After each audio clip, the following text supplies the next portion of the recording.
শ্রেণী আসিয়াছে সভা মধ্যে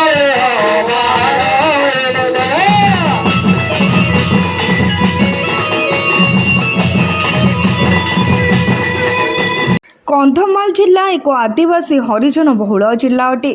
ଏହି ଜିଲ୍ଲାରେ ପବିତ୍ର ଚୈତ୍ର ମାସରେ ଜିଲ୍ଲାର 12ଟି ବ୍ଲକରେ ଦଣ୍ଡ ନୃତ୍ୟ ପରିଚାଳିତ ହେବାର ଦେଖିବାକୁ ମିଳିଥାଏ।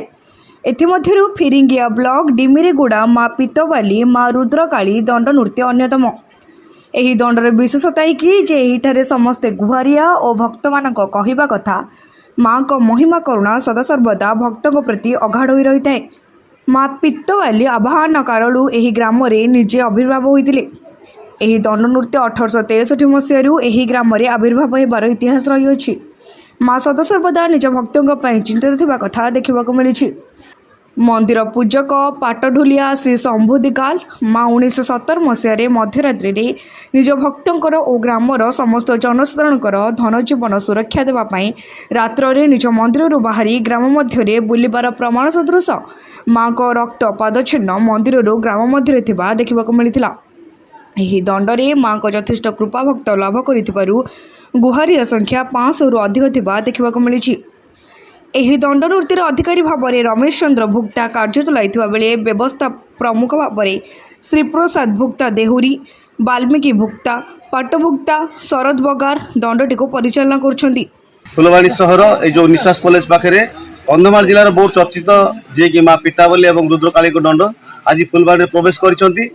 আউ তাঙ্ক দণ্ড মা পিতাবলী মানে নিয়ারিয়া কারণ এটি পিতাবলী ডিম্বিরিগুড়া যে পিতাবলী অনেক সে বহুত মানে প্রতাপী অনেক ভক্ত আসি মাঙ্ক পাখে গুহারিয়া পড়তে আর সমস্ত মনস্কামনা পূরণ হুয়ে।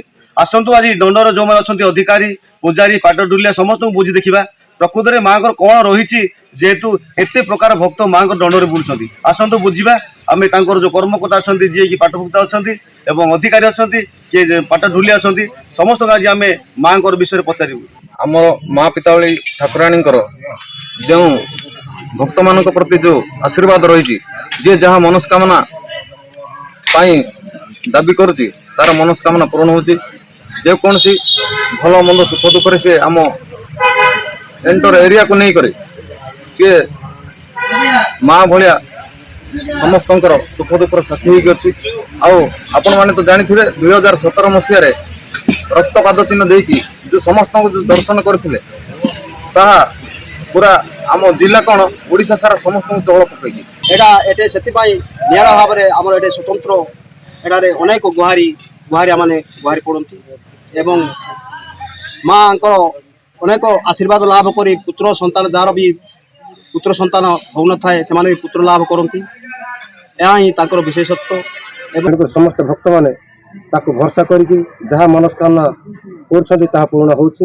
ତେଣୁକରି ସେମାନେ ମାନନ୍ତି ଆଉ ଶହ ଶହ ଭକ୍ତ ସବୁ ମା ପିତାବଳୀ ପାଖକୁ ଆସନ୍ତି ଏବଂ ଦଣ୍ଡକାଳୀ ସେଇଠି ମଧ୍ୟ ଆସନ୍ତି। କନ୍ଧମାଳ ଜିଲ୍ଲାରେ ଅନେକ ଦଣ୍ଡ ଅଛି କିନ୍ତୁ ମା ପିତାବଳୀ ଡୁମ୍ବିରିଗୁଡ଼ା ଦଣ୍ଡ ଏଇଟା ଅନ୍ୟତମ। କାରଣ କ'ଣ କହିପାରିବେ? ମା ହେଉଛି ଆମର ଗୋଟେ ସ୍ଥାପନା ପିତାବଳୀ ନୁହଁ, ସେ ଜିନିଷ ହେଉଛି ସେ ନିଜେ ହିଁ ଆବିର୍ଭାବ ହୋଇଛନ୍ତି ଆଉ ନିଜେ ହିଁ ମାଟି ତଳୁ ବାହାରିଛନ୍ତି।